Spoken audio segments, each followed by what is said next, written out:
কাশ্মীরের জঙ্গি হামলা আমাদের দেশের জন্য একটি গভীর উদ্বেগের বিষয়।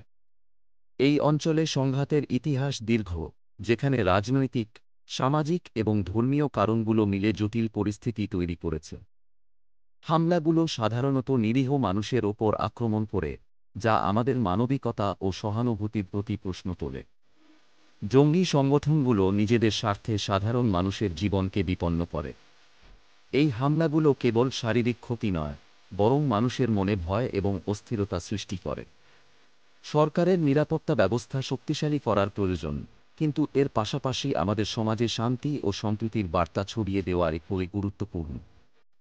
কাশ্মীরের মানুষ শান্তি চান, তারা উন্নতি ও নিরাপত্তা চান। আমাদের উচিত তাদের পাশে দাঁড়ানো এবং একটি স্থায়ী সমাধানের জন্য কাজ করা।